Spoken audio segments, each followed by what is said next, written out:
você vê essas sugestões do Akita? Faz sentido para você? Você acha que algumas das coisas que o Akita falou podem ser reafirmadas e pontuadas, ou você discorda de alguma coisa? Uma das coisas, pessoal, boa noite. Eu estava aqui de manhã, quem não me viu, 11 da manhã, dando uma palestra sobre investimentos. E uma das coisas que ele falou sobre justamente o passado se repete, né? E foi um dos meus principais aprendizados na aceleradora 21212 que a gente passou, foi o valor do mentor, né?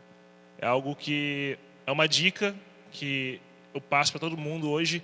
Antes de entrar na aceleradora, eu nem sabia que existia essa figura, esse papel, né, dessa pessoa, do empreendedor que já teve um sucesso antes ou que tem um track record e se interessa ou disponibiliza o tempo dele para poder te ensinar alguma coisa. Isso tem um valor tremendo. Ainda mais quando você pensa que o empreendedor é um dia de computação. Você tem que virar vendedor, você tem que virar gerente, você tem que virar gestor, financeiro, enfim.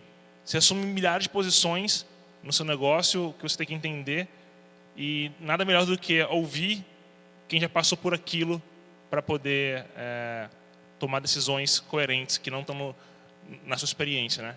Então, eu vivo hoje essa realidade. A gente tem excelentes mentores na nossa rede. Eu utilizo eles com muita frequência. Eu tento extrair o máximo disso, né? Sempre que eu tenho questões que eu acho que eu não tenho experiência relevante sobre aquilo, eu sempre mando e-mail para a rede inteira. Pessoal, olha isso aqui, estou com esse questionamento, esse problema. Alguém quer sentar, bater meia hora de papo comigo para poder falar sobre isso, contar alguma coisa? Então, eu acho que se encaixa, eu me identifico muito com o que ele falou ali sobre o passado. E um modo de alavancar isso seria não necessariamente estudando tudo que aconteceu no passado, mas se valer dessa rede de mentores. E pode ter certeza absoluta que pessoas que tiveram sucesso, elas se apoiaram no ombro de mentores também. Então, elas normalmente estão super dispostas a dedicar esse tempo para novos talentos, né? Basta você provar e mostrar que você vale a pena ter esse tempo gasto com você. E nem sempre um mentor tem que ser alguém que está dentro de uma instituição como uma aceleradora, né? Geralmente pode ser uma pessoa, um amigo, até um pai mesmo, assim. Então, uma coisa que eu acho que é legal, que o mentor não é uma pessoa, tipo, o Akita, ele é um mentor. Ele se intitulou mentor, não é isso. O Diego aqui, eu sou um mentor. Tipo, agora quem quiser pode vir me procurar para ser mentor. O mentor é uma pessoa que você pode contar, pode pedir ajuda. E geralmente você não pede a pessoa para olha, você quer ser meu mentor? Não faça isso. Se você fizer isso, você vai estragar tudo. Não vai funcionar desse jeito. O cara vai falar, pô, cara, eu não tenho tempo, eu faço muitas coisas, muito corrido, não sei se você vai conseguir. Então, é uma relação natural que você tem que construir ao longo do tempo. E isso, se vocês realmente se identificarem, isso vai acontecer naturalmente. Então, você vai, em algum certo momento, você vai chegar a passar, cara, esse cara é meu mentor. Você vai falar com ele, cara, você tem um papel muito significativo na minha empresa, na minha vida como empreendedor. Então, você é meu mentor. Você quer tornar isso oficial? E é isso, e assim funciona. E não necessariamente, que eu falo aqui, não necessariamente envolve, além disso tudo, não envolve dinheiro. Queria perguntar para o Diego se ele tem alguma pessoa nessa trajetória dele de trabalho. Eu vi que te perguntaram que você é daqui, você foi para São Paulo, está voltando. E aí, geralmente, essa coisa do filho que retorna nem sempre é bem vista, né? Nossa, está voltando, que feio. Mas nem sempre é assim, né? Às vezes a gente está enxergando uma oportunidade, né? Eu vi que você tem uma qualidade de conhecimento, principalmente sobre modelagem de negócio, que, assim, que eu tenho certeza que você não aprendeu, porque isso ainda não ensina em faculdade, isso ainda não ensina nos lugares. Então, você tem alguma figura assim que é representativa na tua vida hoje? E hoje, algumas pessoas te procuram ainda e você... Como é que está a tua vida aqui, né, nesse retorno aqui para a região?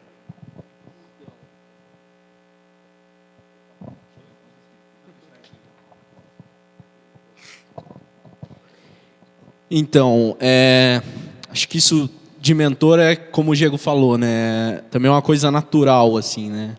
Você não é algo que você busca e fala quer ser meu mentor, né? Acho que são pessoas que cruzam o seu caminho nas experiências profissionais que você tem, e algumas outras. Igual, eu sempre trabalhei em empresas e um dia resolvi empreender com minha cidade. Só que tinha informações de internet, só que é tudo muito desencontrado, né? Você pega aquelas informações em blog e tal, se você for seguir só aquilo, você fica perdido. E eu comecei a errar demais com a minha cidade. Acho que igual o exemplo que o Feijão deu aqui com o Que Mágico. Você começa a errar, errar, e começam a aparecer pessoas no seu caminho que você vê que tem um conhecimento, já tem uma experiência, que aquilo já errou algumas vezes, né? Uma dessas pessoas em modelo de negócio foi o Maurílio Albertoni, do BizStart, lá do Rio de Janeiro. O primeiro contato que eu tive com modelagem de negócio foi com ele. E acho que assim me possibilitou, não só no mundo de startup, mas em outras experiências profissionais que eu tive, utilizar essa técnica e tentar... Antes, a nossa vontade de fazer produtos é muito grande, né? A gente que desenvolve, que quer fazer, só que esquece algumas outras etapas por... É isso, acho que estou voltando para o Vale, tem uma oportunidade legal na Designa para trabalhar com isso, pensar melhores produtos, as soluções. E é isso. Ainda nessa linha, perguntar para a Akita. Akita, Rio de Janeiro, São Paulo, São José dos Campos ou Pindamonhangaba? Tem diferença hoje? Não. Tem que entender o seguinte. São Paulo e Rio continuam sendo os eixos de negócio do Brasil. Arranca São Paulo e Rio do Brasil, você perdeu o Brasil financeiramente falando. Então entendam esse detalhe. De fato, está concentrado lá. É um fato, não tenho o que dizer, é assim que funciona as agências, os grandes negócios, as grandes corporações, etc, etc. Agora depende também, obviamente, qual que é a sua vertical. A gente estava comentando agora há pouco aqui em São José, Vale do Paraíba, as grandes indústrias são todas aqui. Então você tem esses detalhes também. Agora, em termos de talentos, em termos de profissionais, em termos de conhecimento, isso está difundido no Brasil como um todo. Então não importa qual é a cidade, não tem nada inerente a uma região que torna um profissional pior ou melhor do que o outro. Então eu tenho 4 escritórios propositadamente longe umas das outras, e todos os profissionais que têm todas elas têm no mínimo o mesmo nível técnico. Então eu tenho um profissional em Natal que tem o mesmo nível técnico do profissional de São Paulo. Então isso é uma boa mensagem para o pessoal de São Paulo que se gaba muito de achar que é melhor que todo mundo, e não é. Então, não, e eu sou de São Paulo, só para entender. A maioria do pessoal de qualquer outro lugar tem acesso ao conhecimento, tendo o esforço correto, tendo a visão de crescer e assim por diante, pode crescer em qualquer lugar, principalmente no mercado de tech startups. Eu acho que esse é o principal. Muitos profissionais estão aparecendo em regiões que não são convencionais. Leste da Europa já é mais conhecido. Se procurar na Ucrânia, se você procurar na Polônia, tem vários amigos meus que estão na Polônia. Então, tem muitos lugares, a pessoa só pensa em São Francisco, Vale do Silício, Palo Alto. Não, eu vou dizer que o nível do pessoal técnico lá, eu estava comentando isso agora há pouco também, os que são excepcionalmente bons, são excepcionalmente bons. O desgraçado cospe código o dia inteiro. É uma coisa completamente anormal. São casos raríssimos, raríssimos. Agora, a média do mercado tem o mesmo nível técnico, ou às vezes pior, do que o que a gente tem aqui. Então tem muita gente que se sente inferiorizado porque, puta, o cara é gringo, ele deve ser muito melhor. Ele não é muito melhor. Na verdade, eu estou com projetos em empresas lá de fora que estão contratando da gente porque é o mesmo nível e depois querem contratar para levar para lá. Eu já perdi uma meia dúzia de caras para uns 3 países diferentes. Porque o nível técnico é o mesmo. Então comece entendendo daí. O que não quer dizer que você não tem que estudar mais, porque isso, evolução é isso. É adaptabilidade. A hora que eles notarem que estão ficando piores do que aqui, eles voltam a ficar melhor e vai continuar assim. Então, acho que esse é o principal. Diego, a gente está falando então aqui sobre qualidade técnica, qualidade profissional e tal. E o Easy Aula hoje ele está nessa área de treinamento, né? A pilha. Estou botando pilha em você. Desculpa, não aguentei a piada. Então, assim, hoje o Easy Aula está se propondo a entrar nessa lacuna de mercado, né? Que a gente tem 2 coisas. Um que a gente sabe que muitos dos brasileiros ainda não se sentem bons o suficiente, apesar de serem, como aqui está falando, mas a gente que está do lado de cada mesa da contratação sabe que nem todos que dizem que são bons o suficiente são realmente bons o suficiente. E hoje o Easy Aula está entrando nesse mercado. Como é que você vê hoje a questão do conhecimento, do treinamento, da capacitação profissional? O que está faltando ainda nesse público?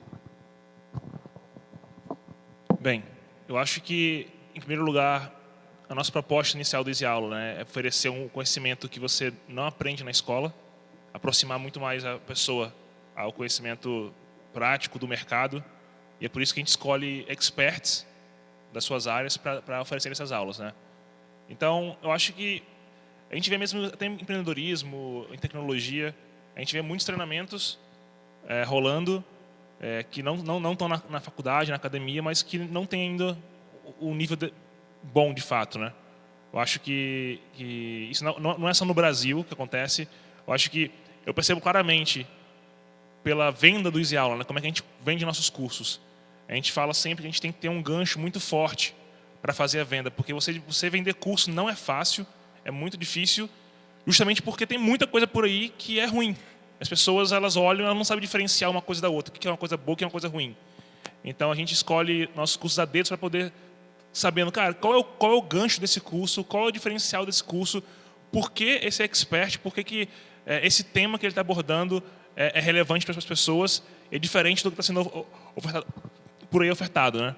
Então, eu acho que o que está faltando por aí são as pessoas terem acesso a uma curadoria muito boa do mercado, né? Tem muita coisa, mas essa coisa é muito dispersa e eu não acho que está num nível legal ainda.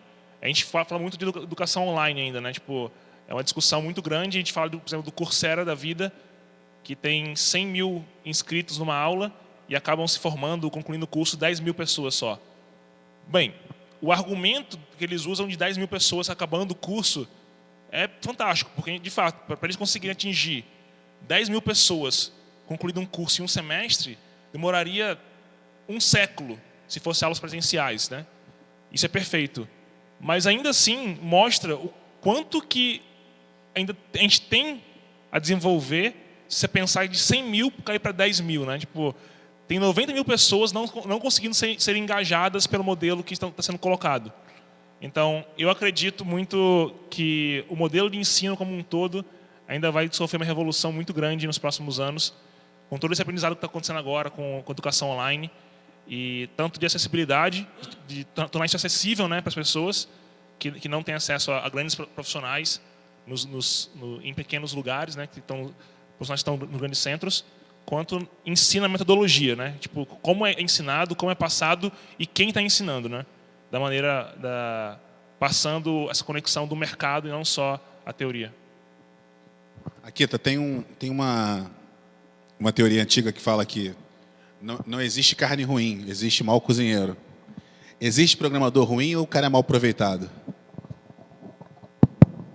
Existe um monte de programador ruim, mas assim, um monte. E os ninjas? Eu vou fazer a piada do ninja. Ele me provocou a piada do ninja. Sabe o que é o ninja? Da onde eu venho, ninja é aquele cara que quando vê o bicho pegando, taca a bomba de fumaça e foge. Isso é o ninja. Mas piadas à parte. Entendam o seguinte. Acho que o principal, e esse é um principal ponto, a maioria hoje do pessoal que trabalha no mundo de software, ele está, principalmente se você começou nessa área nos últimos 2 anos, principalmente, você está tendo uma visão extremamente distorcida do que é o mercado de software. Então, você tem startups, você tem VCs, você tem demo days e aceleradores, etc, etc. Então, parece que esse é o mundo do que é software. Software é bem mais do que isso. Software é uma engenharia, ao mesmo tempo que é uma forma de... Não deixa de ser uma forma de arte, vamos dizer assim, do ponto de vista onde há interpretações, não há uma forma correta de se fazer as coisas. Então, o tempo todo é um mercado de prática. Prática e prática e prática. E você pode praticar muito tempo a mesma coisa ou muito tempo coisas diferentes. Então, tem muitas formas diferentes de você aprender a programar. Então, que nem eu falei, codificar não é a mesma coisa que programar. Copiar um trecho de código de um blog, colar e dizer que isso é programar, isso não é programar. Quebrar um ovo, jogar na frigideira e descobrir que está sem sal não é cozinhar. É a mesma coisa. Então, o que tem mais hoje, isso... voltando à história, por que eu tenho 4 escritórios? Eu podia ficar só em São Paulo. Eu não fiquei só em São Paulo porque está faltando programador. Está faltando. E pensa a coisa absurda que é pensar faltando programador. Qualquer cidade que eu estou indo está faltando bons programadores. Quer dizer que tem poucos programadores? Não, tem milhares. Se eu for numa fábrica de software em qualquer centro tecnológico, cada grande fábrica de software deve ter 1.000 pessoas, nessa faixa. Nenhum deles serve para mim. Se eu for no mundo corporativo, no mundo de governo, funcionário público, trabalha com software, nenhum deles serve para mim também. Eu vou passar vergonha se jogar no cliente. Não serve. Ah, tem algumas moscas brancas? Tem. É raro encontrar. Quando eu encontro, eu contrato. Mas a maioria não é bom. Então, esse mercado está carente de bons programadores. Entendam essa informação. Principal de tudo, pior de tudo, se eu der R$1 milhão na mão de qualquer um desses caras que eu acabei de falar, eles vão transformar esse R$1 milhão em água em questão de dias. É muito fácil queimar dinheiro dos outros. Agora, entendo que se você praticar um pouco mais esse mercado, por um pouco de tempo, não estou falando 10 anos, estou falando algum tempo, ganhar alguma experiência, etc., esse mesmo 1 milhão pode valer 10. Então, entenda que essa diferença da falta de prática nesse mercado. Então, o pessoal acha que é fácil programar. Não é fácil programar, é absolutamente difícil, é uma prática, tem disciplina, tem procedimentos, tem boas práticas, tem toda uma história que todo mundo repete o tempo todo os mesmos erros. Ninguém repete os acertos, todo mundo só repete os erros. É impressionante. Por isso que eu falei, é fácil repetir. Então, entenda que faltam bons programadores. Essa é a mensagem. Queria lembrar que quem tem vergonha de levantar o braço para fazer pergunta, pode fazer pergunta aqui no Twitter. É só usar a hashtag Startup Vale. Vou abrir já para o meu amigo ali fazer uma pergunta. Tem alguém para levar o microfone? Quer falar daí mesmo? A gente escuta. A gente tá... É que você está novo, quando chegar na idade da gente, você vai saber o que é, mas a gente presta atenção.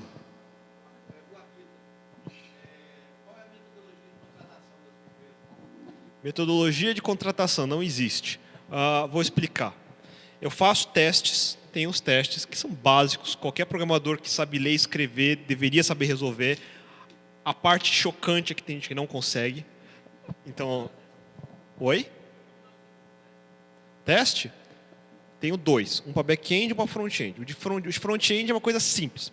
Passa uma página que é um to-do list com JavaScript para lá. Pelo amor de Deus, se o cara falar que front-end não sabe fazer isso, eu mato. E se eu ver um comentário escrito by Dreamweaver, eu mato mais ainda. O de back-end, eu dou um log de texto e peço para fazer um parseador. Regular Expression. É o beabá do beabá do beabá. Esse é o mínimo para saber se vale a pena eu conversar com ele. Começa por aí. Agora, como é que eu vou testar o cara? Eu vou ver o que ele aprendeu, onde ele trabalhou. É muito subjetivo, é extremamente subjetivo. Tem uma coisa, programador é que nem praticantes da mesma prática. Praticante da mesma prática ficou estranho, mas não. Praticante da mesma profissão, mais ou menos tem uma certa linha de conversa que você sabe que está engajado ou não. O cara está falando muita besteira. Se o cara começa a jogar muito jargão e acha que eu não sei os jargões, eu vou saber todos, não adianta. Só porque ele leu 10 blogs, eu vou saber que leu. Eu vou até dizer as páginas que ele leu. Não adianta, você decorou isso. Não é isso que eu quero. Eu preciso entender o que ele faz. Mesmo assim, posso fazer a triagem que eu quiser. Eu ainda assim vou contratar o cara errado, sempre. Não tem jeito. Eu tô orgulhoso de ser seu amigo, cara. Que tu faz isso para entrevistar alguém, para ser teu amigo. Passei por um teste grande. É verdade, velho. Puta merda. Mas é engraçado que assim, beleza, o cara passou no básico, ele sabe ler e escrever, passou pelo teste sanitário, não parece um psicótico, ok.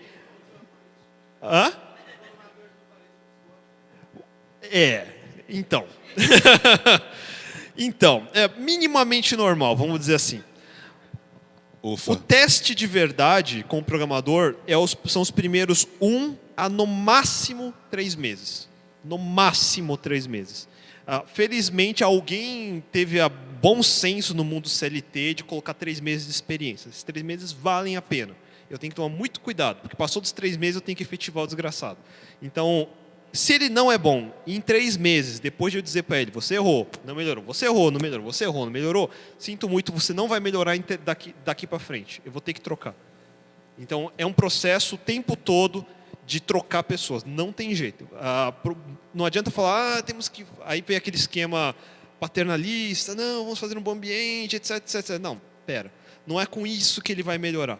Se ele não sabe assumir responsabilidades, se ele só sabe dar desculpa, se sempre a culpa é dos outros, nunca é dele. Pior, você está num ambiente que trabalha menos de 8 horas por dia, se for ver, nunca faz hora extra, 5 dias por semana, paga em dia, tem ar-condicionado, café e tudo mais, e mesmo assim o cara não faz o básico que ele precisa, ele não serve para trabalhar. Ponto. É alguém que vai cuidar desse problema, não serei eu. Pior ainda, quando o cara chega e fala o seguinte: recebi uma oferta para ser CTO. Eu falo, velho, você está de piada com a minha cara. Vai. Sinto muito quem vai te contratar. Sinto muito. Então, é assim que funciona hoje em dia. São Paulo está essa bolha estranha. Isso acontece o tempo todo. Vou porque vou aprender coisas novas, vou virar CTO. Não vai aprender, filho. Se você não aprendeu até agora, você não vai aprender. Esquece. Não sabe nem fazer o básico. Vai virar CTO. Não faz sentido. CTO Júnior, pelo amor de Deus. Estagiário do CTO, pode ser também. Enfim, mas é essa a ideia. Só falar um pouquinho mais sobre o que ele falou aqui, de contratação de gente, dessa dificuldade, desse acompanhamento de 1 a 3 meses, se o cara não aprender, não vai aprender mais. Isso não acontece só em programação, isso acontece em todas as áreas. Quem está em startup, enfim, contratação é uma tarefa que tem que ser contínua, tem que estar existindo o tempo inteiro, porque vai rodar gente o tempo inteiro. As pessoas, ainda mais em startups, elas têm um quê de achar que é um glamour, né? Que startup é flexível. Antigamente eu chegava assim, cara, aqui no Israel é super flexível, se você quiser precisar faltar por algum motivo, cara, só me avisa, falta, depois você repõe, fica até mais tarde, dá teu jeito, a gente não vai ficar te enchendo teu saco desde que você entregue resultados, desde que você esteja entregando as coisas. Ninguém vai estar aqui vendo a hora que você chegou, a hora que você saiu, sabe? A gente tem comida no escritório, você vai a hora que você quiser, a gente está numa aceleradora, uma gente super com muito networking, um monte de empreendedor para conversar. Caramba, o tanto de gente que simplesmente abusa, mas abusa assim, tipo, tanto que você fica, cara, eu não sei mais o que fazer com essas pessoas. Então, a gente começa, e eu tenho uma política que eu falo assim, olha, pessoal, meus funcionários, o que eu posso prometer para vocês é que as pessoas que vão estar aqui vão ser classe A, todas elas. Então, se eu precisar demitir 20 pessoas, cara, eu vou demitir as 20 pessoas, para poder garantir que os caras que são bons não vão se desmotivar pelas que estão ruins ali, estão puxando para baixo o nível da empresa ou a entrega. O cara fala, por que eu estou aqui me matando para entregar as coisas se o cara está aqui do meu lado, chegando às 10, saindo às 5, não entrega nada, a gente fica sempre cobrando o cara, a gente sempre fica dependendo do cara para entregar as coisas que ele não entrega. Então isso acontece muito em todas as áreas, tá? Tipo, de marketing, de operações, de customer service, do que se imaginar. É um desafio constante muito grande. Parênteses. Só para completar. Desculpa, velho. É que me lembrou de uma história que eu dou risada o tempo todo. Poucos meses atrás tive um cliente que me veio com um projeto legado que a gente tinha que resolver. Coloquei alguns programadores para resolver. Passaram uns 2 seniors, que no currículo está escrito sênior. Os 2 foram mandados embora. Ficou um outro que não era tão sênior, mas disse que resolvia a bucha. Aí ele mandou um e-mail depois de algum tempo, falou assim, quero sair do projeto, não consigo fazer esse projeto. Eu falei, como você não consegue, velho? Como? Lembra o que eu mostrei na palestra sobre aquele negócio? Parece besteira, organização, escrever o que tem que fazer, o básico. O cara não conseguia fazer. Eu não sei porque existe um defeito inerente a programador, que o desgraçado não consegue saber o que ele tem que fazer. Ele não consegue perguntar o que ele tem que fazer. Eu falei, você perguntou para o que você tem que fazer? Perguntei, não consegui entender, não sei, estou tudo atrasado, eu quero sair do projeto, não aguento mais. Porque agora assim, não consigo fazer, o projeto é impossível de resolver. Eu falei, tá bom, vou fazer o seguinte, vou eu entrar para programar isso. Eu entrei, liguei para o cliente, o que você precisa? É isso, isso, isso. Olhei a desgraça do código. Uma porcaria o que os outros tais seniors fizeram. Lixo, perdi dinheiro com ele, ainda bem que eu demiti. Peguei tudo que eles deviam ter feito em 3 meses, resolvi em 2 semanas. Foi no carnaval, perdi meu carnaval por isso. 2 semanas eu resolvi esse problema. Eu codificando. Eu não deveria ser o melhor codificador programador. Eu sou o dono da empresa. Eu não deveria ser o melhor programador. Eu deveria ter programadores melhores do que eu, que fazem muito mais rápido, com muito mais qualidade. Ou seja, um péssimo sinal. Resolvi o problema, coloquei em dia, o cliente saiu agradecendo, do momento em que ele não queria mais nem pagar, então foi o pior momento possível e recuperar ele.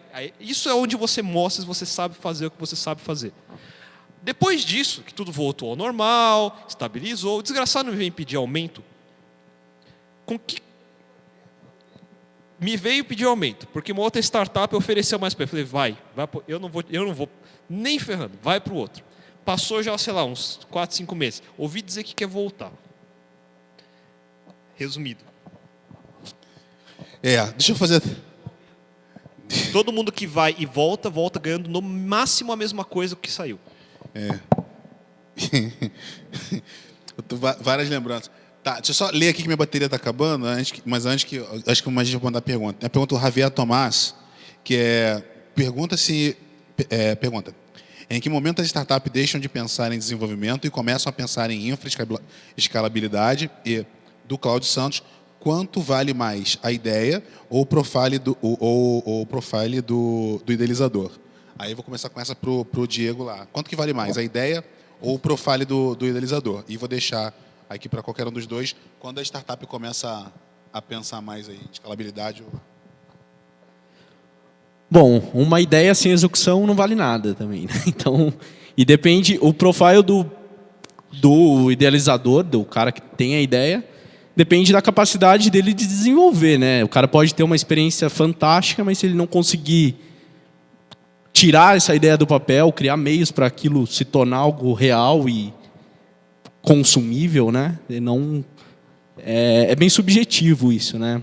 Assim, acho que não dá para uma boa ideia tem que ser no mínimo executada para poder ter algum valor. E um profile também, o cara pode ter o perfil maravilhoso, mas se ele não for conseguir executar aquilo, não vai ter valor, né?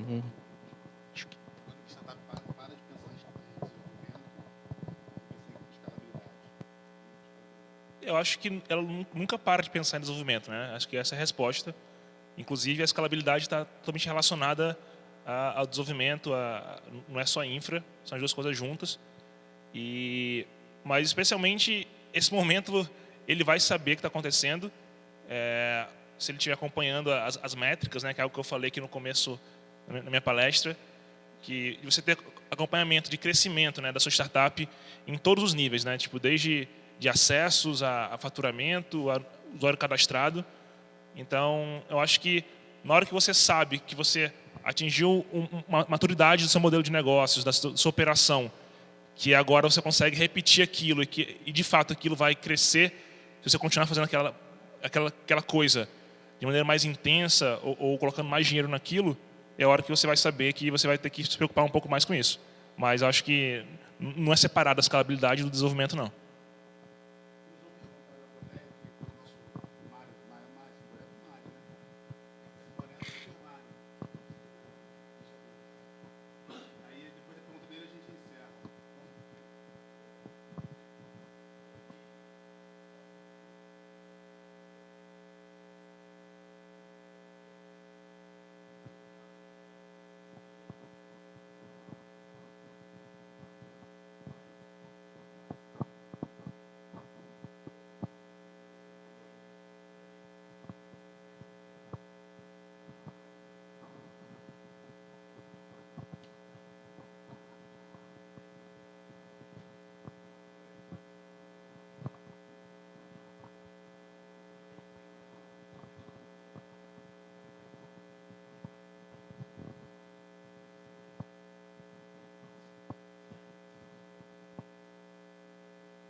Tem duas respostas para isso. A primeira é fácil. Primeiro de tudo, tem que entender o seguinte: mercado em geral é mais-valia por mais-valia. É assim que funciona. Então, nenhuma empresa é uma instituição de caridade. Então, eu pago por um serviço. Isso dito, eu não contrato só os melhores. Do jeito que a gente fala, parece que eu estou procurando só os superstars dos superstars. Na verdade, esses eu até não quero. Motivos óbvios. O superstar do superstar, ele se acha tão superstar que o desgraçado não faz uma linha de código no final do dia. É uma desgraça. Então, a gente tem as várias escalas sempre. Tem cara de menos experiente até mais experiente. É assim que eu costumo classificar, vamos dizer assim. Eu contrato os menos experientes também. Esse mesmo período, não importa para sênior, para júnior, para pleno, 3 meses, ele me mostra o que ele consegue fazer, me mostra o caráter dele, me mostra o nível de esforço que ele tem, o nível de comprometimento que ele tem, o nível de responsabilidade que ele assume. Não precisa ser um superstar para assumir responsabilidade. Assumir responsabilidade é dizer, eu consigo e eu faço, ou eu assumi que conseguia, erro meu, não consigo, preciso de ajuda, aí eu vou ajudar. Eu não espero que ele faça milagre, nenhuma empresa espera isso, na verdade. Então, o principal é ver que tipo de pessoa ele é. Agora, o cara que chega, promete que vai fazer, não importa se é júnior ou se é sênior, chega no último dia, ele diz que a culpa é do cara de trás, eu vou falar, filho, está na rua hoje. Simplesmente assim. Então, o principal não é não contratar as pessoas de menos experiência. A gente contrata. Eu contratei caras que, em 3 meses, evoluíram muito mais rápido que caras ditos sêniors que 1 ano depois não saíram do lugar. O principal é não estagnar. O cara que faz só a mesma coisa todos os dias, o cara bem funcionário público mesmo, eu faço 10 formulários todos os dias, das 10 às 5, esse eu não quero. Não quero, não faz sentido. Esse aí vai trabalhar em repartição pública. Não serve para mim. Eu preciso do cara que no dia seguinte fala, puta, descobri o jeito melhor de fazer. No mês seguinte, puta, descobri o jeito melhor de fazer. E está o tempo todo buscando formas. Eu vou dar todo o espaço do mundo para crescer nisso. Eu não vou doar nada antecipadamente. Aí é outra coisa que é importante. Todo mundo espera assim, me dá mais tempo, me paga a mais, me dá alguma coisa que aí eu faço. Não funciona assim. Você primeiro faz, se mostra comprometido, depois eu vejo se faz sentido para mim. E você nunca deve fazer porque a empresa mandou você fazer. Você deve fazer porque você quer ser um profissional melhor. Então, todas as vezes que eu varei noite, que eu trabalhei de fim de semana, que eu trabalhei em condições de trabalho ruins, eu já trabalhei em armazém de logística, com caminhão do lado, tirando saco de areia. É o ambiente mais insalubre possível, mas a gente programava lá. Tem gente que reclama hoje com ar-condicionado e café, por isso que eu fico puto. Em nenhum desses lugares eu trabalhava dessa forma, porque tinha um capataz de chicote obrigando a fazer isso. Eu podia sair a qualquer momento, isso se chama livre mercado. Você não gosta da empresa que você está, você tem outras opções. Mas eu estava lá porque eu tinha uma mais-valia ali. Era um tipo de mercado, um tipo de cliente, um tipo de tecnologia, alguma coisa que eu não sabia, que eu não tinha como saber antes, que eu queria dominar primeiro. Então, esse é o drive de como você cresce. O resto é secundário. Como é que você lida lá na CodeMiner com o home office? Não lido, não tenho. Vou explicar. Nessa escola de home office, depende de lugar para lugar. Eu prefiro escritórios com grupos de pessoas engajadas. Eu trabalhei com home office por muito tempo. Durante 1 ano e meio quase, eu trabalhei só home office. Eu queria me matar no final disso, juro por Deus. Parece bonito no primeiro momento, porque você fica perto do seu cachorro, não sei o que lá.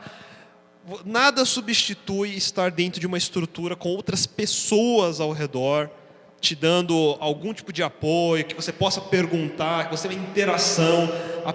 Apesar de a gente ser totalmente online hoje em dia, a gente ainda não virou robô. Então, todos os lugares que eu falei que eu tenho gente, eu tenho um escritório em cada um deles mesmo. Escritório, com mesa, cadeira, tudo bonitinho para funcionar. Pode ser que tem valia em puxar gente, um cara isolado em algum lugar, tem também.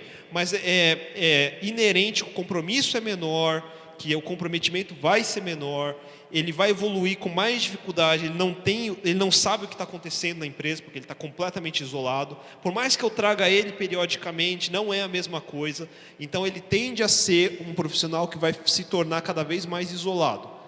Não é tão bom assim quanto parece. Tem os prós e os contras. Então, não vou dizer que eu sou 100% contra, mas como aí eu tenho que gerenciar de alguma forma, eu prefiro manter os grupos mais próximos. Diego, depois do Diego. Bom, agradecer a presença de todo mundo. Foi um prazer aqui estar conversando com vocês. E é isso aí. Valeu. Beleza, pessoal? Acho que deu para falar bastante coisa. Espero que vocês continuem mais aprendendo e nunca assumam que você sabe tudo, porque quando você assume que você sabe tudo, você nunca aprende mais nada. Então, acho que esse é o principal recado. Parabéns, pessoal do Designa, pessoal do Secomp. Acho que, sendo cria aqui da casa, como eu falei antes, né? Estudei aqui no ITA, em São José dos Campos, fiquei 7 anos na cidade. Então, é um orgulho ver esse tipo de cultura sendo criada aqui na cidade. Eu acho que uma cultura de startups, ela não acontece só com as empresas, né? É todo um ecossistema ao redor, desde investidores, incubadora, aceleradora, os empreendedores, eventos relacionados. Eu acho que espero ver isso aqui com muito mais frequência na cidade. Não só esse, mas com outros eventos acontecendo. Então, mexam-se e façam borbulhar mais o cenário aqui em São José dos Campos. Parabéns. Para quem ficou aqui, parabéns. não fazem mais do que a obrigação de vocês. Quem saiu daqui se ferrou, mas enfim, tá pior que vocês.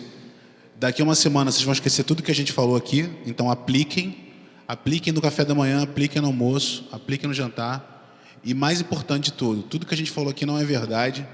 A melhor coisa que vocês podem aprender na vida de vocês é desaprender o que vocês já aprenderam. Só assim vocês vão ter capacidade possível de reaprender qualquer coisa. E, acima de tudo, sejam simples.